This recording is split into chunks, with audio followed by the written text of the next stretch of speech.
we've been joined by Cormac Smith, who's a former diplomat from London. Thank you very much, Mr. Smith, for joining us and being a part of the show. In your respect, why do you think that when we see the ways in which Mr. Zelensky has previously interacted with the Trump administration, did he feel the need to write both to the US president and the Congress, which seems to be unusual? Sana, good afternoon or good evening, I believe, in Pakistan. It's lovely to join you again. Look, I think the scales have finally fallen from many eyes, including the eyes of President Zelensky, who has realized that the US is not on Ukraine's side and, in fact, only acts in the interest of Russia, and numerous statements from President Zelensky recently has made it very clear that he has given up on any diplomatic pretenses. But of course, one of the greatest threat against Ukraine at the moment is this increased bombardment of the big cities, and in particular Kyiv, that we are seeing. And simply, the Russians are now sending in so many drones and so many missiles that they are overwhelming the available air defense systems. So indeed, Ukraine does need more air defense systems from America. Whether they get that or not is another question.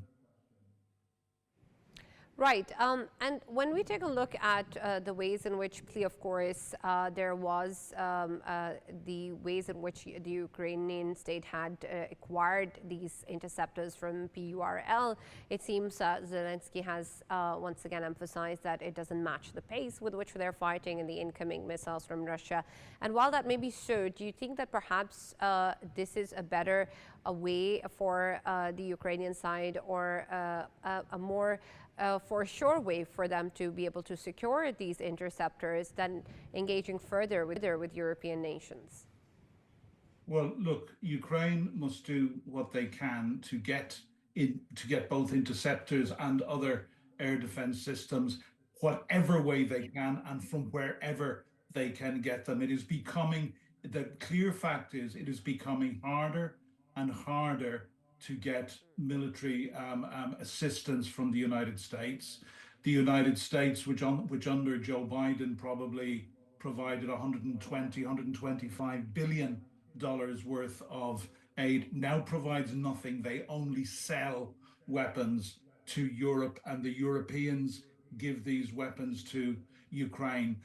The situation in the Gulf has made this much, much worse, because America has been burning through a massive number of high-value missiles, including anti-aircraft missiles, in that war for the last 2 months. So it doesn't really matter. Ukraine has got to get additional air defense from wherever they can.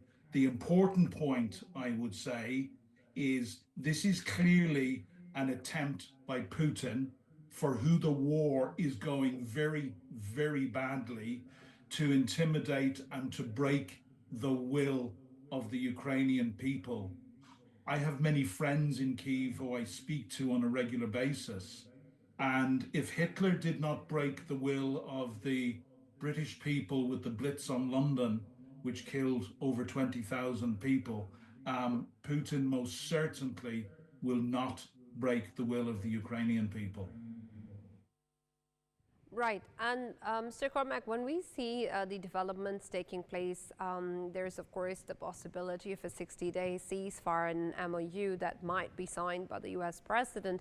But what do you think will that do in terms of the Strait of Hormuz, and then, of course, the possibility of sourcing more of these interceptors? Because, of course, the pressures on supply and chain, and, of course, the economic situation also adds to a decreasing possibilities of these interceptors going to Ukraine. Yeah.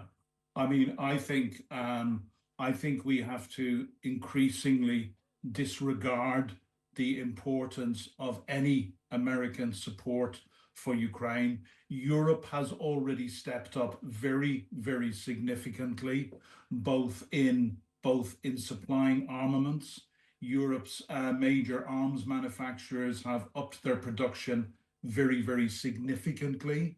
The French in particular, have stepped in to fill much of the gap in military intelligence which the United States provides. They cannot, and in Europe we cannot fill all of that at the moment.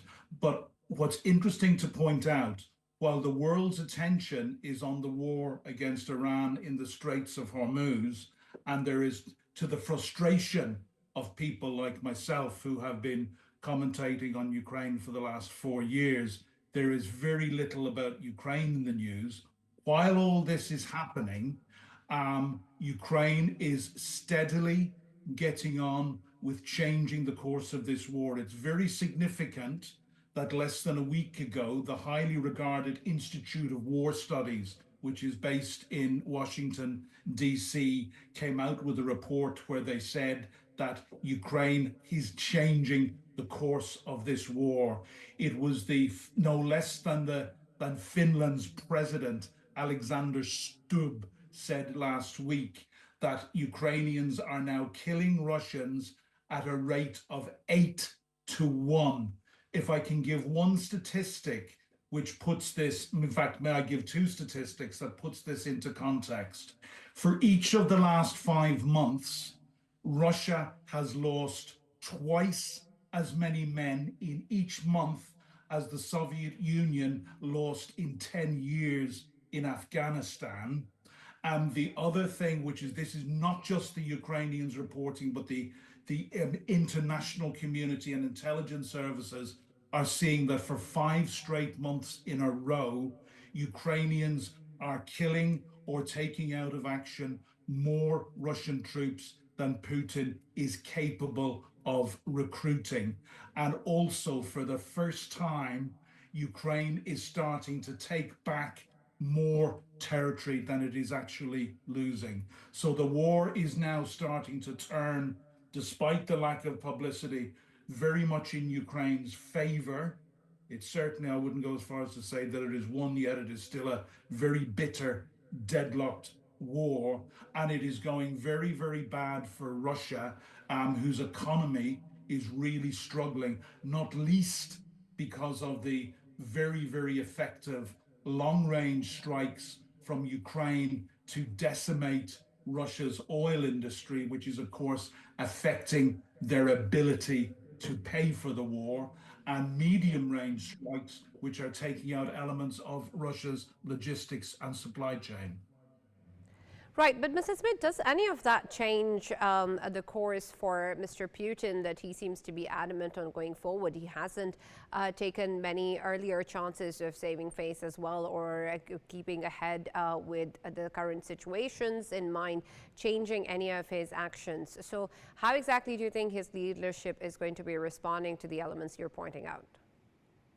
Donna, unfortunately, there is no sign that Putin is taking his foot off the accelerator. This war is absolutely existential for Putin. He cannot afford to lose the war. I would go as far as saying if he loses the war, he will certainly lose his position, but he is likely to lose his life. Look, there is a lot of speculation, and nobody knows. I certainly don't. There is speculation in Europe at the moment that Putin may actually be looking at an escalation which would involve some sort of action against either the Baltic states, possibly Finland, or possibly Poland, to start dragging the rest of Europe into this. And this, the thinking goes, would allow him to put in place a larger mobilization, which he has not yet done. But this is really speculation at the moment. It would be a massive gamble for Putin. But I will go as far as saying we are dealing with, I'm not a psychologist, but either a sociopath or a psychopath who is coming probably towards the end of his days and has nothing to lose. So Putin is a very, very dangerous cornered animal at the moment. And like many others more experienced than myself, I can only speculate. But no, you are absolutely correct. There is no sign of Putin taking his foot off the accelerator. This is a this is a this is a this is a war of survival. A very good Ukrainian friend and a senior diplomat said to me in the early days of the further invasion, he said to me, Cormac, it's very simple. If Russia were to stop fighting, there would be no war. If we stop fighting, there will be no Ukraine. So on both sides, this war is existential. And while Putin is, by all measures, now losing the war very badly, and it is starting to come home more and more to the Russian people, we still don't see any sign that he is backing off. Rather, he would seem to be doubling down. Yeah, thank you very much, Mr. Cormac, for joining us and being a part of the newsroom today.